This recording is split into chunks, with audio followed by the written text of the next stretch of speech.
Hello, good evening, and welcome. I'm trying to stay really calm. I've been excited all week. I'm too old. My heart can't take it. What a couple of weeks we've had at the Arsenal Football Club. Fergus and myself tonight, we're going to talk about it. We're going to go talk about it. We're going to talk about it. Then we're going to talk about it. Then we're going to talk about it some more. And then we might even look at this weekend's fixtures, which, to be honest, I don't give a damn about. Enjoy the show.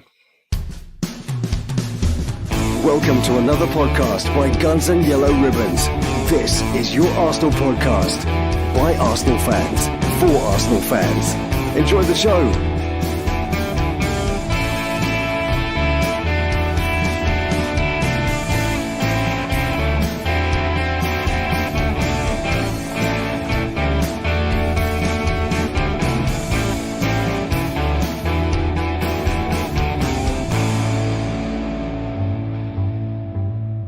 Good evening, Trevor. I am surprised that you're on this Good Friday evening. So it's a bank holiday weekend. I am surprised that you're alive and well to do this. It looked like carnage and such a party at Madrid. I have never been so jealous in all my life. Yeah, it was one hell of a party. I can't get excited anymore. Everything still hurts from the carnage in that away end and afterwards. But, you know, and my missus said to me, you're getting too old for it, you're getting too old for it. And do you know what? She's dead right, Ferg. She's dead right. But I ain't missing this. This is our season, I think, you know. I'm so excited. Paris is booked. I got back yesterday off my flight and I was absolutely shattered. And I thought, no, I'm not going home yet. I can't go home. I went straight down to Eurostar at St Pancras, booked my trains to go to Paris and back. So I'm all ready to go. Hotels booked in Paris, you know. I just can't wait. I can't wait. I'm so excited about it. I'm so excited about what our football club is doing, right? I'm so excited about what Mikel Arteta, Martin Odegaard, Martinelli, Marino, Kivior are doing for our great club. And just remember, and I'm not going to mention it anymore tonight, Fergus, if certain other shows, podcasts, so-called fans had their way, none of those people I've just named would be at our club. So eat your words, people. You people that mistrusted Arteta, called for these players to go when they're in a bit of a bad form, eat your words. Look at the party and tell you what, join the party. Have some fun. Here we go, Ferg. Trevor, I got to ask you one thing. Have you got this out of your head yet? Because I heard it on I heard it on Twitter, mate. And I gotta do it. I'm sorry. I gotta do it. Wait a second. People, this went off. Them that were there and them that heard on the telly, this went off massively at the Bernabeu. It was such a party thing, right? But I got home last night, Ferg, and I couldn't get it out of my head. Then the missus is shouting at me because it's in her head. Then she starts singing it, right? My wife was singing it. And then I got into bed, and I've never been so tired in all my life, Ferg. I've never been so knackered after an away trip. These young boys... And you're sleeping with la, la, la, la, la. Yeah. These boys, these young lads I go with, Ferg, they're a wonderful group of people. I've never enjoyed going to football as much as I do going with these young lads. Do you know what? I went home early after the game, early compared to them, because I had to be up to get an early flight back, right? And two of them even walked me back to my Airbnb. I was a bit embarrassed. I may have even been a bit insulted because they thought I was really old, which in fact I am. But they're wonderful people. And I'm not going to name them all because if I forgot one, I'd be gutted, Ferg. But they all know who they are. And I love them all dearly. And yeah, I got in bed last night, and as soon as I shut my eyes, it was la la la la la la la. I slept about 3 hours again, and I was knackered. Let's do it to everybody else. Listen, I got it on the WhatsApp group. You lived it. I've suffered it as much as you have. We got to spread the love. They got to suffer this as well.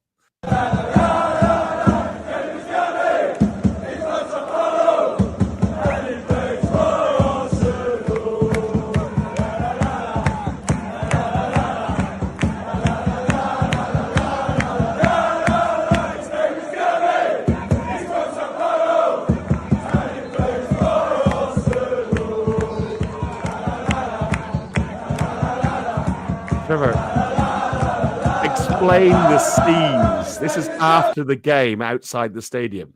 Ferg, I was just going to say that, mate. I've never known that before. It was incredible. Everyone, when we got out of the away end, no one dispersed.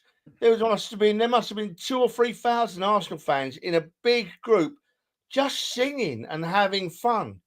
And that I was so proud of the Arsenal fans this week, Ferg.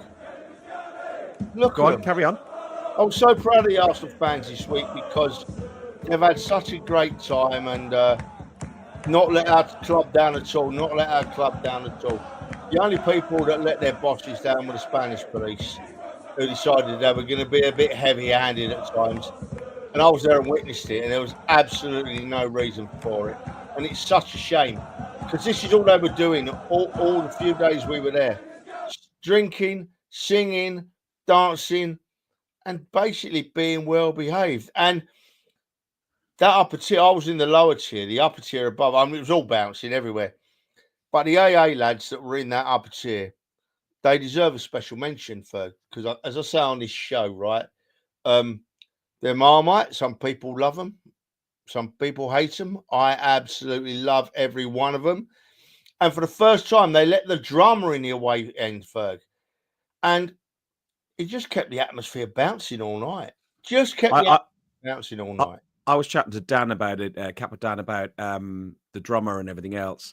And he's even getting to the stage now where he's thinking about if there's a way we can approach the club about bringing in a drum for, especially the PSG home leg in the North Bank as well, so we can build an atmosphere and a cauldron of noise in that stadium.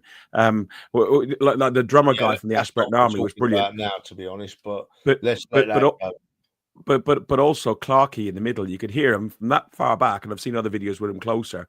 He is stirring this. Let's go again. His name is Gabby. It's absolutely brilliant. Such a great atmosphere, and what a great performance. Listen, bar one slight mistake by Saliba. I don't think Raya was really at fault. He was just playing the ball out from goal. Saliba didn't make the right contact with it, and Real pounced. But beyond that, all they could do is put crosses in. They couldn't. We dominated the game, Trevor. There's every team makes the odd mistake, Ferguson. That don't even need mentioning tonight. We were sublime in the first game when we scored our goals and took a great lead to the Bernabeu, and we were absolutely fault. Well, the goal came from mistake, so I'm sort of being hypocritical here, but I'm going to say it anyway. We were absolutely faultless in the way we handled Real Madrid. We made Real Madrid look very, very ordinary in both games. Yeah. Although Madrid aren't having their best season, they still have high-quality players, and every one of their nearly 90,000 fans in that stadium last night knew that Real Madrid lift themselves for the Champions League games. They always have done, always will do, always have done. But on this occasion, they came up a side that are too good, all over the park, too good, right? And they looked ordinary. And then they started getting a bit towards in the second half, in particularly when they knew that they weren't going to win the game. They started trying the dirty tactics a bit. I was very disappointed. Who's the number 22, the ex-Chelsea player? That's Rudiger. That's Rudiger. He was filth. We have to talk about Bellingham first, though, because he's an English lad, you know. And I just thought he was really out of order. I was gutted that he thought he needed to do it. I mean, he went 2-footed in on Rice, and he didn't. You could see that he didn't want to hurt Rice because he kept his feet beside him. But he was just trying to get Rice to react, you know. And then, as you just said, mate, Rudiger, what a crafty, dirty player that boy is, eh? What a crafty boy that is. And then you've got the so-called one of the greatest strikers in the world, Mbappe, made to look, reverts to diving because he's not given a look in. And this is where we start naming players, right, for Arsenal, Ferg. I'm not letting you get in here. So I'm going to throw one at you, right? One that would have never been playing if certain sections of people that attend Arsenal had their way. Jacob Kivior, take a bow, right? Take a bow.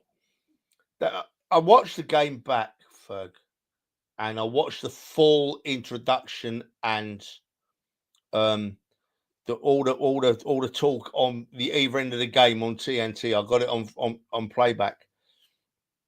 And firstly, the I don't know what her name is. I don't really care. I was listening to her. The lady summariser, right at the start of the show, she said, "This is going to be interesting because I think if Arsenal were only taking a 2-0 lead to the Bernabeu, we'd definitely say that Madrid were going to come back."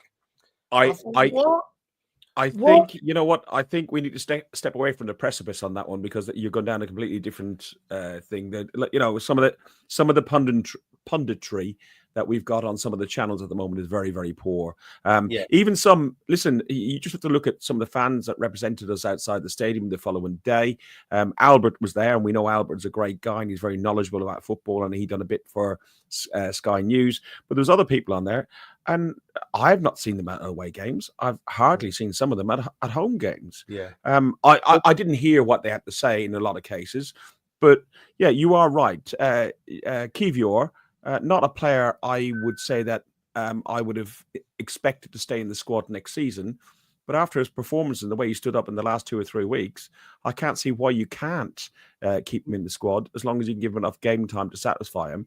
Another player that you can talk about is Moreno. Moreno has been an outstanding number 9 for us, stepping in when he shouldn't have. Man United done the exact same thing, followed the Arteta tactic last night by putting Harry Maguire, a defensive player, up top, because maybe it's a way that football is changing slightly. For me, I spoke to a couple of our mates on the group after the game. For me, the only player, and this is really harsh, you're gonna shoot me down. The only player who I thought wasn't at his best and hasn't been all season, in fairness and defence to him. He's been injured. He's had his the players he bounces off the best be injured at different periods of time. He hasn't had his trio of him, White, and Saka throughout the whole season. His wife's had a baby. He's had an illness. It was Martin Odegaard. His off-the-ball work was great, but his on-the-ball work wasn't fantastic, unfortunately. What do we do with Martin Odegaard, Trevor? Well, firstly, I need to. You've been talking for. I've timed you there. 9 minutes. 9 minutes and 7 seconds without passing out through lack of oxygen. Firstly, I need to go right back to where I started with it. I was making a point about the summarisers, but you cut me off before I made the point. The point I was making is that if they're talking like that right at the very start of the program, and the English team is playing in the quarterfinal second leg of the Champions League, and the first thing they say is basically, we'd have lost if we only had a 2-goal lead. I'm thinking, what is this? Am I watching English TV? Anyway, and moving on from that, right? Kivior has been superb. You mentioned about, is he worth a squad place, right? We have to move that up a level. We have to say, is he worth a place in the team? You know, is he pressuring? Is he pressuring Gabriel and Saliba, who I've said are the best defensive partnership in the world for me? I thought he was that good, Kivior. I really thought he was that good, and credit to the boy. Looking at Demsek's comment hits it on the nail. We haven't missed Gabby because of him, which who would have thought that? Well, look, yeah. See, the thing is, right? Yeah, exactly. But you see, the thing is, Odegaard isn't playing well. There's something. His effort levels. I watched him closely last night. Right, his effort levels are right up there, through the roof. But he's not scoring goals because he doesn't seem to be approaching the penalty area without the ball as often as he used to. He's approaching the penalty area with the ball at his feet more now and looking for the final pass, and he's not making that pass.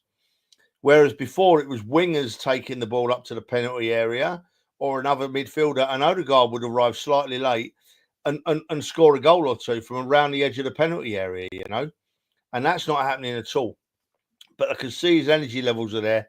and I'm 100% certain that, just as has happened with Martinelli, right, he will get his mojo back, Odegaard. I've got no doubts, no worries, no nothings about Odegaard, and I can see why Arteta is still playing him, because his energy levels around the field are still right up there.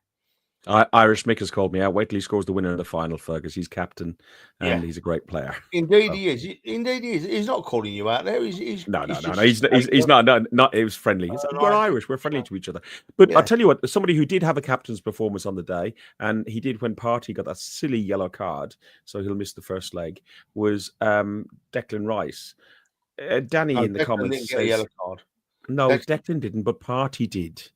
Right. And Declan, then you may not have seen it because on TV, Partey pulled him up. Rice pulled him away from the situation and told him, "What the hell are you doing that for? No, why have you?" Yeah. So, but Rice's performance of late, now he's back to his best, have been captain-like, haven't they? Rice, I think I said it before.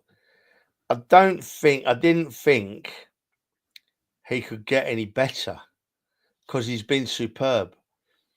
But these last two games against Real Madrid, I have no words. I have no words to describe the efforts that lad is putting in for our club.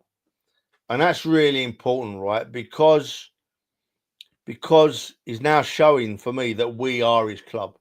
He hasn't come to Arsenal for a big payday. He hasn't come to Arsenal for any other reason than he wants to win things. And he's giving it his all. And he's been absolutely superb. I'm proud of the fact that he's at our club. And if he gets to be captain, then so be it. I think my view is that Odegaard hasn't done anything wrong. And Odegaard probably has the connection with Arteta. But then so does Rice, maybe. So we'll see. Look, right. When I'm going to that Champions Final Cup winning parade, Ferg, right? I'm not going to care who was captain. I'm not going to care. I'm not going to care about anyone else that's annoyed me within the club this year. I'm not going to care about anything. I'm not going to care about the fact that I'm, anything. Couldn't care about anything. All that's in my head is us winning this cup, right? I'm doing it again now, Ferg. What is wrong with me, right? I keep getting emotional, thinking about what could happen for our club this year. People are starting to comprehend it now, right? But this isn't just history. This is unrivaled history. This is something that no one else has ever been able to do. And we've got a chance of doing it. Statues all around the ground. This is special. This is really special what we're doing. And as I said, I'm not going to call people out. No, not at all. But what I would do, right, is I was plead with people to come along for the ride now, right? Just think about football, Arsenal Football Club. When we scored the second goal, Ferg, the lad next to me, I've seen him about, but I didn't know him. I looked at him, right? He had tears rolling down his face. Jamie Goulding was at the game, and he took his lad Kieran, who's been taken since he was like a small kid, and he said, Kieran, I think Kieran's trying to buy a house or move or whatever, and he didn't have a lot of money, so Jamie's sorted out the money side of things. Have gone to away games, you know how expensive it can be, and they sorted it out. He said, I got to be there, because if we win, he said, I got to be with my son. I got to experience this journey the whole way. And he texted me after the game. I've gone a bit goosebumply. And he texted me, he says, I cried when Martinelli scored that goal. He said, I cried and I hugged my son. And I actually understand how that would feel, like emotionally, how much you commit to this club and to share. I saw Jamie in the ground. I saw Jamie there. It was a very special moment. Very special moment. It's only the third time we've ever got to the semi-final of the Champions League, and let's hope it's third time lucky, Ferg? Let's hope it's third time. Listen, we should do the Premier League stuff. That's what we're here for. And I'm sure we'll talk about it more on Monday, and maybe look forward to the PSG game as well over the next couple of episodes. I've got loads of stuff written down here to talk about, but you're right. We're 20 minutes in. Yeah. And we're here to talk about the Premier League. So, Yeah. sorry, No, everyone. we're here to talk about the Arsenal. Fuck it. Yeah, I know. I've got so much I want to talk about. I mean, I've mentioned Bellingham. I'll tell you what, I'm going to pop this up, but I'm going to keep it for later as well, because we're not going to talk about our game till last. But Will's got a really good comment on here about how do we rotate and where do we want finishing the league. That will come back afterwards. So remind me about that when I've started, Trev. Yeah. Okay. Dan's already predicting. Dan, you're short. He's one short. It's going to be 4-0. 4-0 under PSG. Right, so we're looking at first of all Brentford v Brighton. Brentford's only victory over Brighton in the last 7. This is my job. Go on then, off you go. Looking at Brentford v Brighton, over to you, Ferg.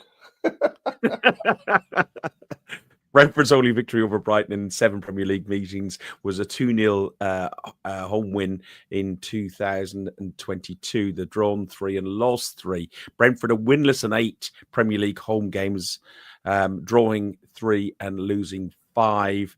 Brighton are winless in 4 Premier League games, drawing 2 and losing 2, conceding twice on each game.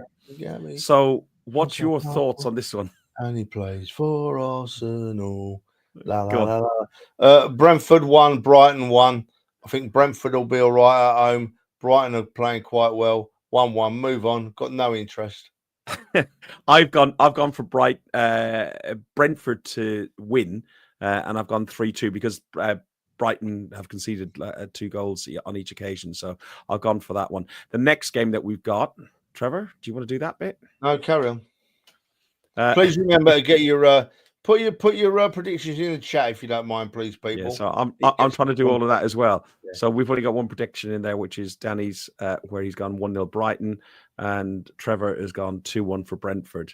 Crystal Palace manager has no major injury concerns against that game. Head-to-head, Bournemouth are unbeaten in 3 Premier League clashes against Crystal Palace without conceding a goal, winning 2 and drawing 1. What's your thoughts on Palace v Bournemouth? Yeah, I'm trying to be interested. Hey, Big Tone. Hello, Tone. Shame I didn't see you out there, mate. I think probably Tony keeps away from us all because he don't like buying a beer, so he tends to disappear out of sight, Big Tone.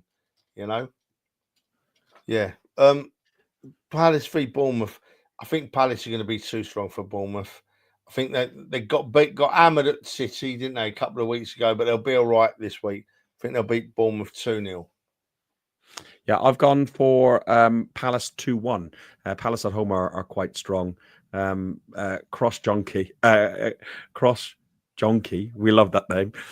He's gone for a 2-2. Demsek has gone 3-0 to Bournemouth. Danny's gone 2-1 Bournemouth. Irish Mick has gone 2-0 Bournemouth. So more of you going Bournemouth rather than Crystal Palace. We're in the minority, Ferg. We're in the minority. Oh, no, there's a Palace one come up there. Look, Trev's on my side. 2-1 Palace. Yeah, same. Everton City. What's Tony say? What colour is that kettle of yours? Oh, asking for a friend. I haven't got a clue. Does he mean a watch or I don't know? I haven't got a clue. Wouldn't have a clue. Everton are winless in 15 Premier League games against Manchester City since victory in 2017 under Ronald Koeman. Manchester drew 1-1 against Everton in a reverse fixture in December, but have failed to win both meetings in the same league campaign since 2017. City, to be honest, when you saw them against Palace, if Palace's 3rd goal hadn't been disallowed, I thought they were home and hosed at the weekend. But that was disallowed and they came back and they won 5-2 against Palace. It's hard to really call what City are going to do right now. But I think there's going to be a bit of an upset here. I've gone for an Everton 1, City 0. What about yourself? Well, I think Everton are still under the Moyes effect. I think that they've only got a couple more games left at Goodison, so they're going to be up. The fans are going to be loud. And I don't like Man City. So I've gone for a 1-0 win to Everton, folk. Oh, we both have. And you've got a soft spot for them anyway. So the next one that we've got is West Ham versus Southampton. Head-to-head, West Ham's solitary defeat in the past 12 games in the Premier League has been against Southampton, and it was a 3-2 defeat at home in 2021. Southampton, listen, I'll let you go on that one. What's your thoughts? Oh, look, right. Southampton are gone. West Ham are going to batter Southampton at the weekend. It's obvious. Yeah, I'm with Irish Mick. Irish Mick says 3-0, and I say 3-0 as well. West Ham to beat Southampton 3-0. I just hope that Ramsdale gets another move to another Premier League club at the end of this season, because he deserves it, Ferg. Yeah, I understand that's almost a gentleman's agreement between Southampton and Ramsdale.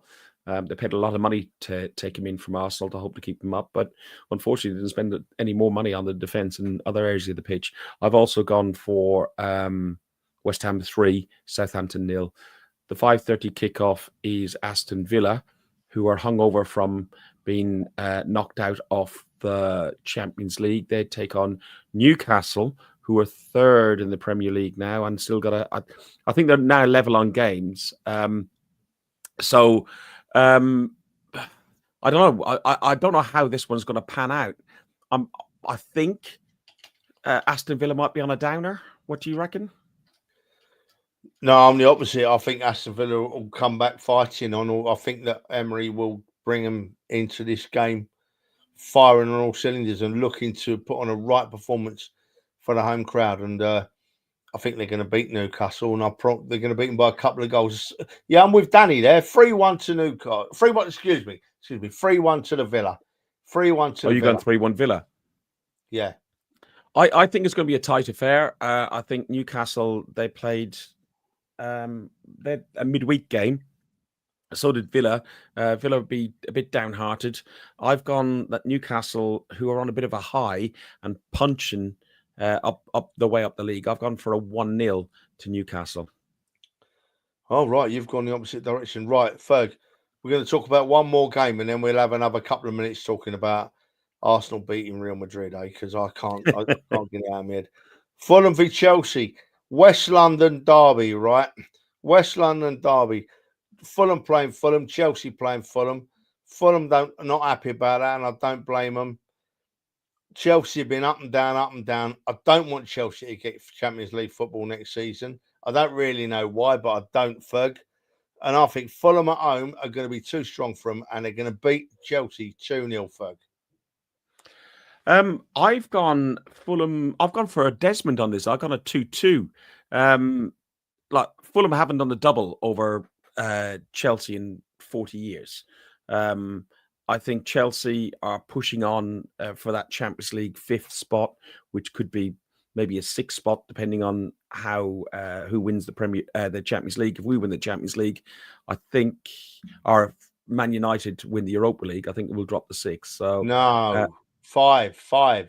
It's already 5, mate. It's already 5. Yeah, we can't go up any more than that. You can. They're going to be up to 7 spaces at one point. No, depending on, it's some strange permutation, mate. I don't understand. If they put 6 or 7 English teams in the Champions League, why are they calling it the Champions League? They might as well call it the Champions and Mid-Table League, mightn't they? You know what I mean? Yeah. No, I agree. Anyway, I agree. Listen. Hang on, 1 second.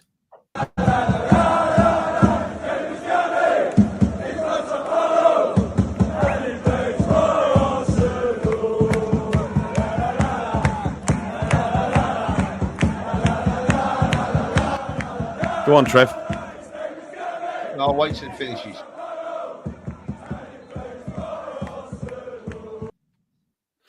Go on. Right, listen. And I'm saying it with a smile on my face, right? I love every bone of Bukayo Saka, right? Every bone of him I love. I've watched his career and I've watched him flourish into one of the greatest players Arsenal Football Club has ever produced, with more to come, right? But Saka, my son, as much as I love you, what were you doing with that penalty, Bukayo Saka? What were you doing? If you're going to take one of them Panenka things, at least chip it down the middle, not straight to the goalkeeper. Oh, I was so annoyed with him for about a millionth of a second. Then it's Saka, so I wasn't really annoyed. But Ferg, what made him do that, do you think? I don't know. To be honest, I jumped up I was in my local pub. I jumped up. I thought he scored the goal. I saw Courtier go down and the ball go over him. I didn't see Courtier's hand come up. And then I turned around and looked at the screen after jumping around the pub, and I saw that it saved. I went, what's happened? Yeah, but he should have just buried it. Yeah, he should have just. You'd like to think he would have just put his foot through it, right? Put his foot through it, and if it gets saved, it gets saved. But but when you get that situation like that, talking about pundits again, I heard a pundit come along and said, "Well, he is prone to missing penalties in big games," and I thought, why have you said that? You don't need to put pressure like that on a young player. Yeah, exactly. It was. I'm laughing now because the boy's we won't affect his confidence. It won't affect him as a person. But something I just had to mention. Now, right on the other end of this, we'll talk about one more thing, then we'll finish the games, Ferg, yeah? Yep. A player that's been called out most of this season, right? And I've said wrongly so. I've had his back. But Gabriel Martinelli, right? Who so many people have been saying he isn't playing very well. The last few games just goes to show players have bad periods.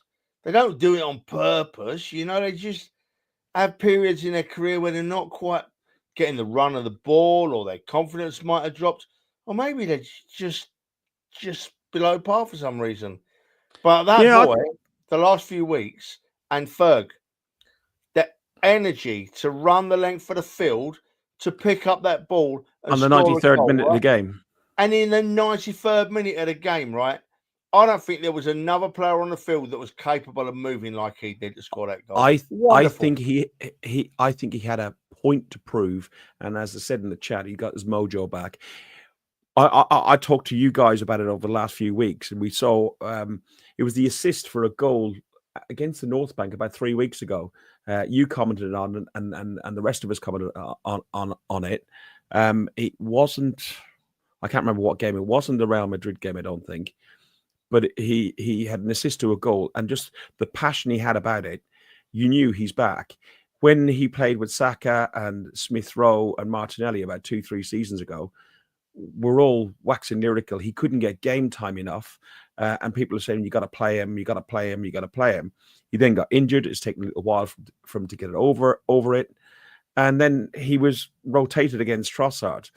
But I think the faith that Arteta has put into him and the support the fans have put behind him and changing the song to this, the Bella Ciao chant is absolutely brilliant. It's going to lift him so much, I think, Trevor. Yeah, I can't see how he can get lifted anymore. The speed. People, I know you've all watched the game out there, but just go to that 93rd minutes and watch where he starts and watch how he reads very quickly where the space is, right? Lovely curve run. He didn't run straight up the field.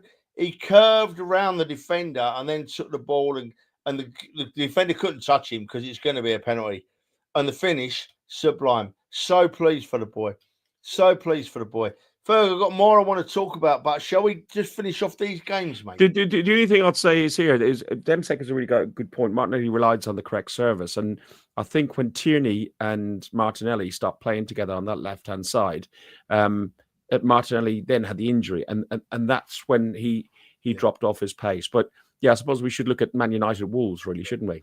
Hold Marino. Don't go into Marino, because we've got some special talk to do there. Yeah. When we get to our game, we'll do that one. Man United Wolves. I think that, I don't know. I didn't watch it because I don't like watching them very often. But I don't know. When I looked on my phone and I saw all them goals at the end of the game. I thought that was penalties. I thought they were counting down penalties. Score one, miss one. Couldn't believe that game last night. And I think that'll lift them, Ferg. I think they'll be too good for Wolves, Man United. I think Man United beat Wolves 2-0. Yesterday, 22-29. Off to bed, Man United are shocking. 3-4, 7th minute. 4-4. Wow, 5-4. Switch back on, just saw it. Never in doubt. had to change my pants. That's my brothers and my nephews who are Man United fans. But they're shocking. But they've done really, really well to get through to. Listen, we need somebody in there to compete against Tottenham in that final. If Tottenham get past Bodo Glimt, listen, let's divert again. I know we're talking about them, but Bodo Glimt. We're going to talk about them next, Ferg. We're going to talk about Okay. So my view is I think they've given so much. They'll be on a high, but they've given so much in that game. Wolves have had a full week off. I don't think Wolves have got any major injuries. And they've got Gooner, and I reckon Gooner gets the win. And I'm going 2-1 to 2-1 to Wolves, same as Danny. Oh, right. Well, we disagree there because I think Man United are going to win 2-0. Right, Ferg. Who do we think might win the Leicester-Liverpool game? I'm not quite sure, mate. What do you reckon? Well, Jamie Vardy is this new striker they've got. He's a young lad, shows a lot of prospect. Apparently, his dad is a scrap dealer and has a horse and a cart. Mate, I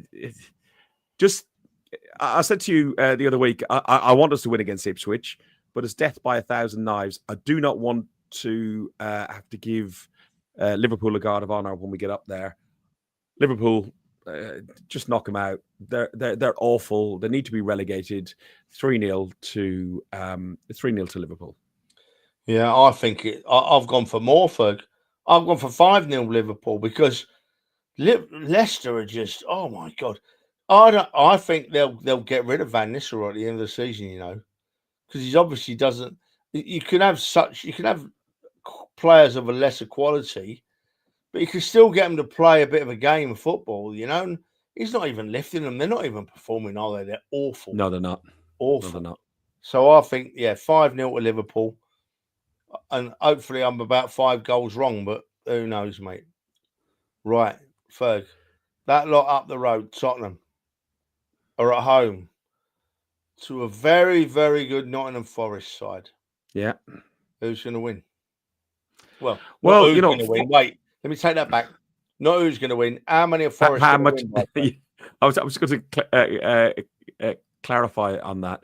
Look, Forest are on 57 points. They're 4th in the league. Newcastle have just pipped them to 3rd currently. We've got 6 games left. It would be amazing to see Forest get some European football, let alone Champions League football. But if they could get Champions League football, I think that would be good for all football fans. Just to see, like, you know, an old. Well, they've got 2 European trophies, effectively Champions League. So it'd be great to see them go through in there. I think Tottenham are. They're awful. How they're not relegated is only because Southampton, Leicester, and possibly Ipswich are that poor. They should be down and out. They should be in the relegation zone. I think Ange has lost the dressing room. I think they're just playing for some sort of we want to win a trophy, and they'll fail, hopefully. I have gone for Forest 3, Tottenham 1. Yeah, you know, it's really interesting because I somehow saw the interview with Postecoglou after they had won last night, a lucky 1-0, and you'd think he was bouncing. I thought to myself, what's going on here? You're not saying the right things, Postecoglou. You know what I mean? It's like, yeah, it's just who they are, mate. Yeah. It was really strange interview I found. I mean, he didn't have the pressure on him because he just won, which in a strange way I felt quite happy for him because he has been under the cosh. But don't think that win last night makes them a better side because I really don't think it does. I really don't think it does. And Bodo Glimt, right? Everyone knows we played Bodo Glimt, 3 or 4 seasons ago. And it's a strange place to go to. It's up in the Arctic Circle. It's freezing cold.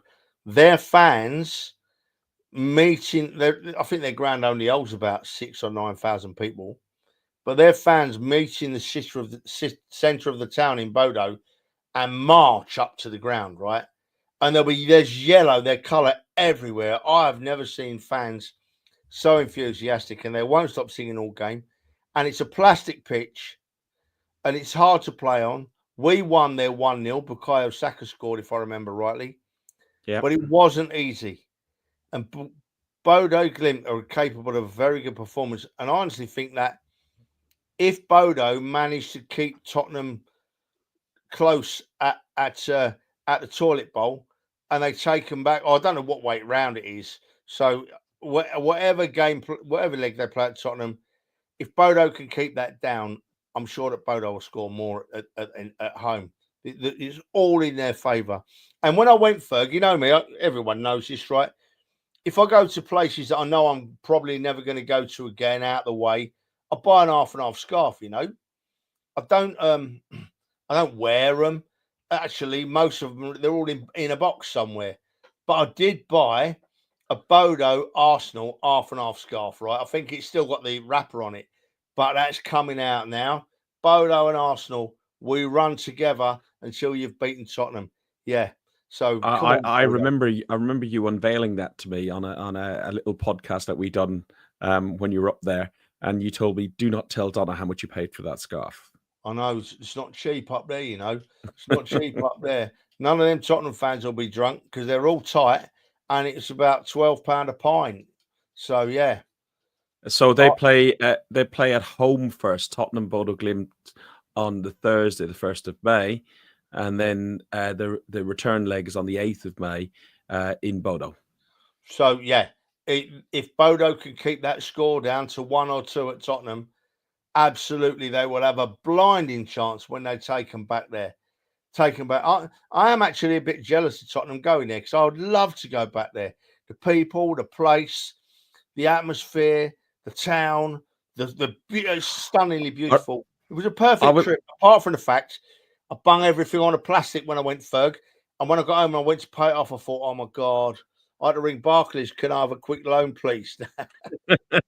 I remember you come along, so you got off the plane, and literally once you went through passport control, you just grabbed your bag and just walked down the high street to your to your hotel. It's like it sounded like you were like somewhere in the outback in Australia or somewhere in.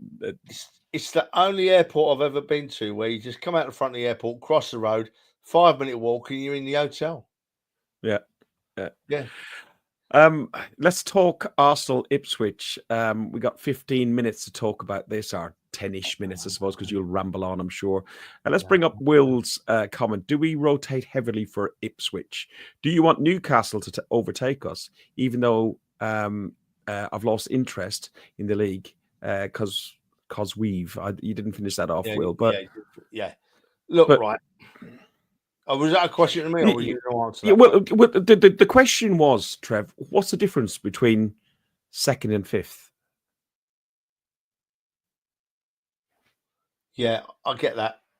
And I've actually given this quite a bit of thought, you know. And to be honest with you, I keep coming to the same conclusion, right? The same conclusion that I have all season, Fergus. I trust our manager to do what needs to be done. If he goes out there and on Sunday and plays our whole first team, which I think is likely he will, I say, okay, yeah, if that's what he wants to do, that's what's best for us.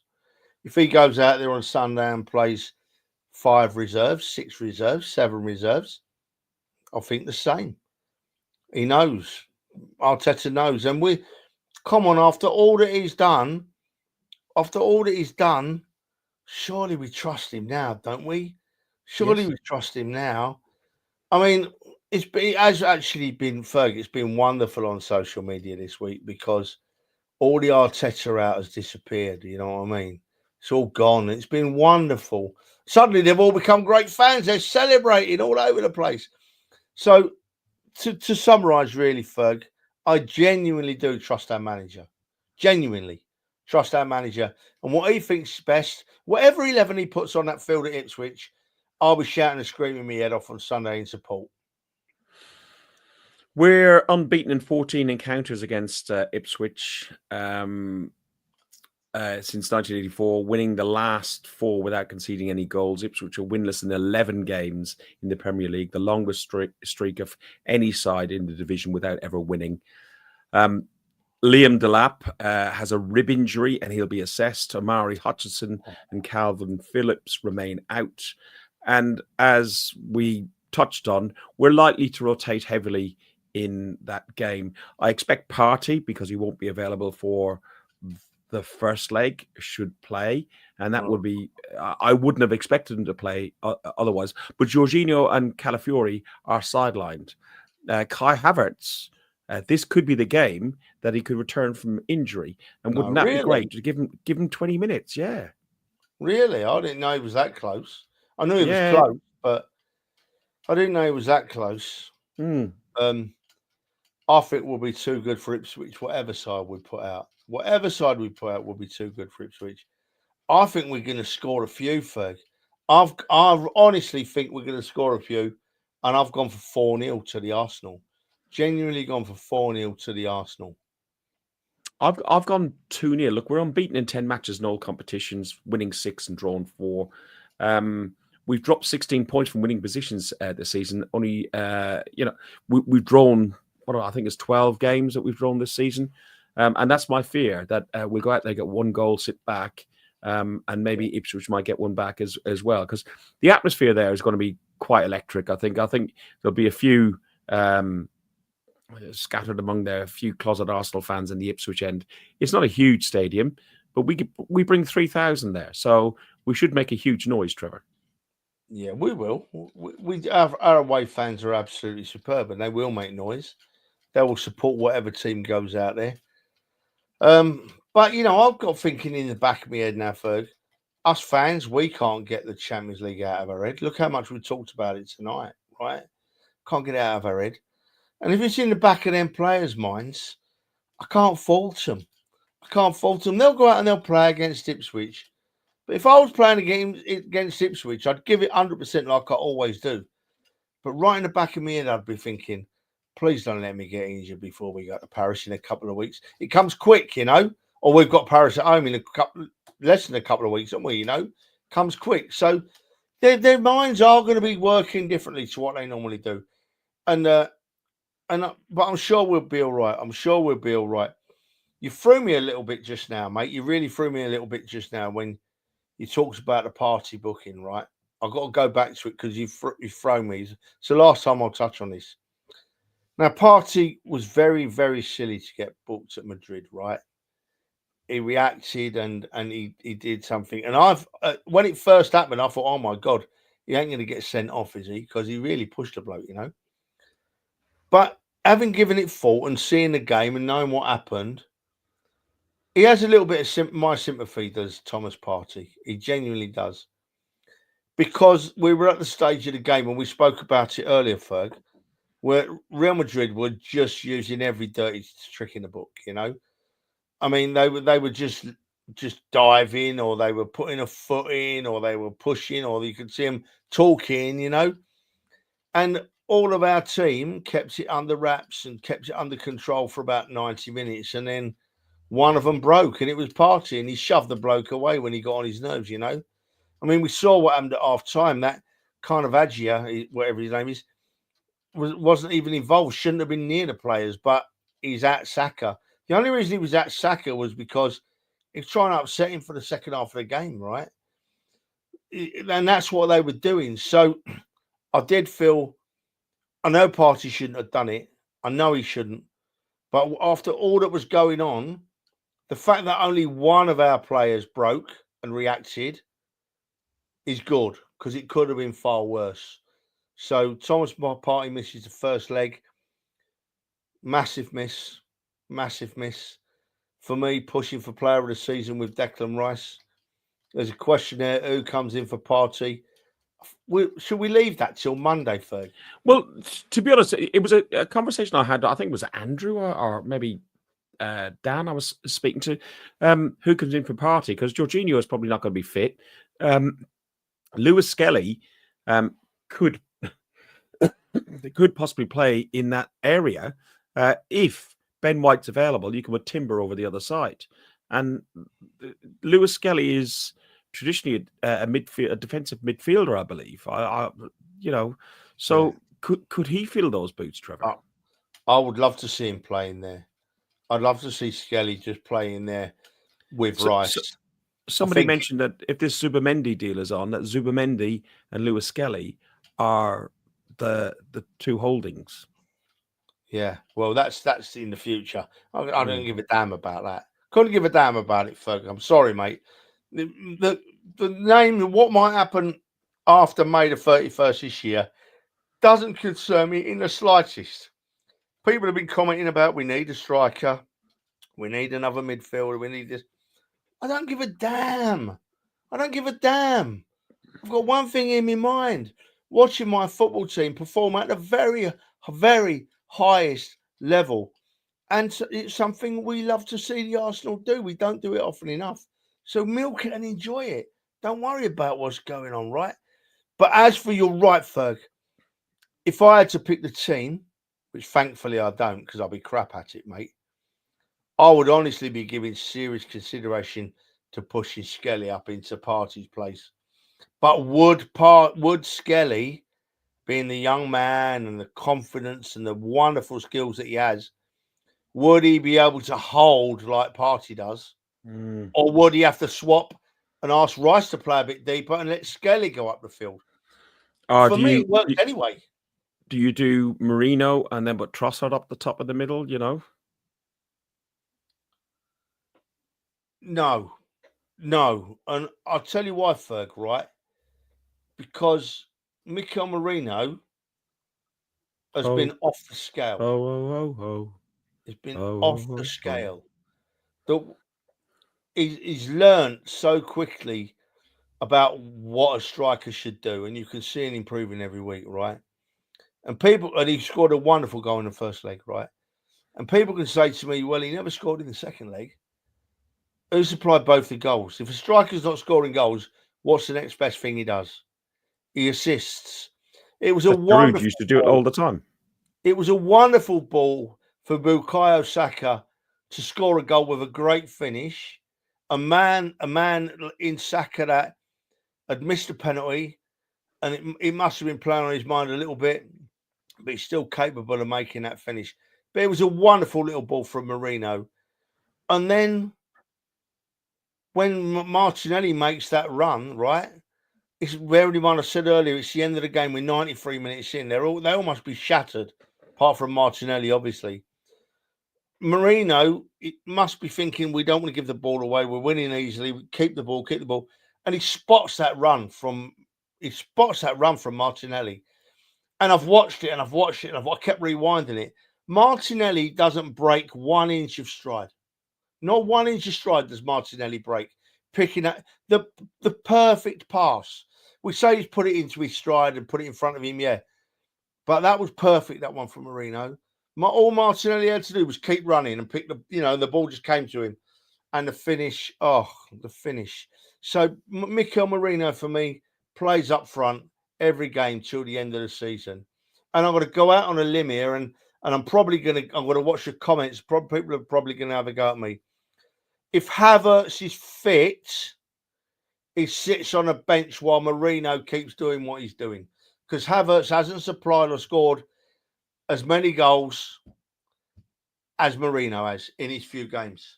So as much as I love Havertz, I'd keep Marino in the side, Ferg. I would try and get Havertz on if he's going to be fit enough to play, say, in the final or semi-final, and we need that player. I'd like to keep him fit enough to be an impact sub, maybe not a starter. Of course, yeah. That goes without saying, yeah, because he's a fine player. But I'm just saying, Marino, what a servant he's been. Wonderful. Yes, wonderful. Absolutely. Mate, that's us. I just want to play another version of that song.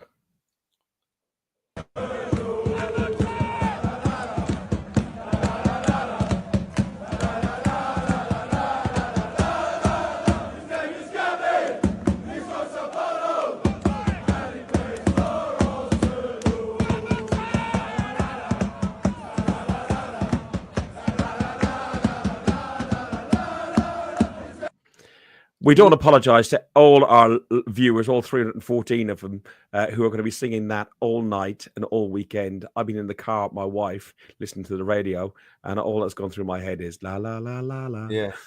Do you know what? Absolutely, mate.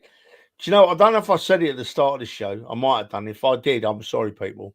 I'm so excited. That last one we saw and the one before that was outside the stadium after the game ended. The Arsenal fans got kept in for probably 20 minutes to half an hour. Then we all got outside, but no one dispersed. They all just stayed in this huge group of people, all bouncing and singing that song, and it was so noisy, and it was wonderful. It was wonderful because they were so good. For once, the Spanish police didn't charge in and beat us all up. We just sung our songs, and then after about 10 or 15 minutes, we all went our merry way to find a bar to celebrate in. So proud of them Arsenal fans. So proud. Mate, those Arsenal fans will have to sing loud and proud for the PSG game.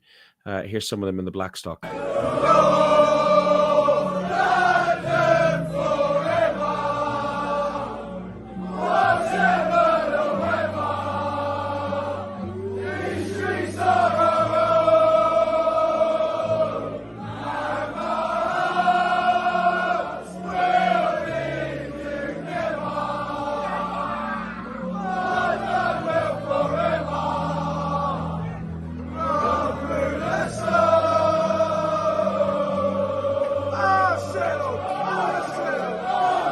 I love that. Never.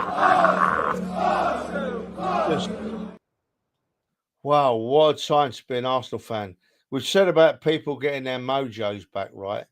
But I think we can safely say that Arsenal Football Club has got its mojo back. For the fans, the players, the manager, everything is working so well. I just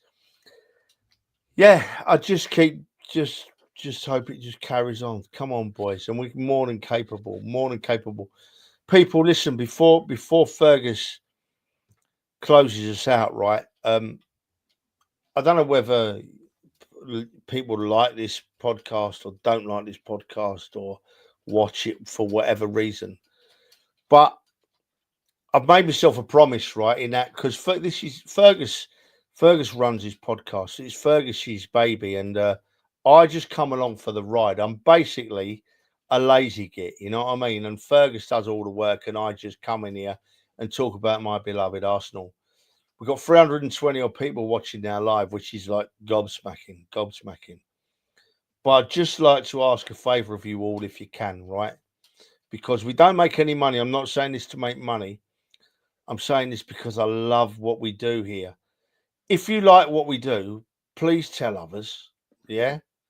If you don't like what we do, drop me or Ferg a message or put it in the comments or whatever you want and tell us what you think we should do better, because I've not done a lot of it and I'm determined to help my good friend grow what is essentially his podcast. So thank you very much. I'm sorry I've waffled. Watch on Monday if you want, but I'm going to warn you, I'm going to be waffling again about a mighty Arsenal and the Champions League and winning in the Bernabeu and still smiling. Ferg, I'm going to shut up, mate, and leave it to you, my friend. That's fine. Thank you, Trevor. And yeah, as Trevor said, if you do like what we do, please do let us know. And the best way to let us know is by going over to our YouTube channel and subscribing. I know many of you are watching, following Gooner Hilsey and Guns and Ribbons on X, but do take a moment just to go over and subscribe. It just, listen, I cocked up the way we set it up, so we can never make any money, but it's nice for our ego. Look, what we try and do is we represent the fans, real fans, match-going fans who go home and away, who sit in the pub and watch it. And other fans. Yeah, no. Who sit in the pub and watch it, who sit in the sofa and watch it, because we do everything. But the one thing that we do is we're passionate about our Arsenal Football Club. We're passionate about representing our club in a classy way. And you know, even in bad times, we want to call out the club for sure, but in a proper way. Do it in the right way. Yeah, we do it in the right way, Ferg. Yeah. Listen, down there, look, Ferg, I don't like what you do. I love it. But Dan and myself, this last few days, we share an Airbnb. It's 3-bedroom Airbnb. It was a bit too posh for us boys. He wasn't on the mezzanine floor, was he? No. I've got trauma. I've got trauma from lawns from mezzanine floor. I think that Dan and me, Ferg, I've had so many man hugs this week, mate. So many man hugs. But I love the boy to bits, you know. But just before we go, I would like to apologise for Dan's behaviour on the podcast on Monday evening last. He had a few beers to drink, and I did try and keep him under control, but it was hard. I told him off after the podcast. I'm sorry about his behaviour, and I'll try not to let it happen again. Of course, I was in total control as usual, you know. Demsec says the balcony. No, it was a bedroom and bathroom above the living room. I'll leave it there. Okay, 3 o'clock in the morning is an awful time to hear an air raid coming in. That's all I'll say. You have been watching Guns and Yellow Ribbons, an Arsenal podcast for Arsenal fans by Arsenal fans. His name is Gabby. He's from Sao Paulo, and he plays for Arsenal. Up the Arsenal. Thanks for listening to Guns and Yellow Ribbons, an Arsenal podcast by Arsenal fans for Arsenal fans. Follow us on Facebook at Guns and Yellow Ribbons or Twitter at Guns and Ribbons. And remember to rate and review us too. Up the Arsenal.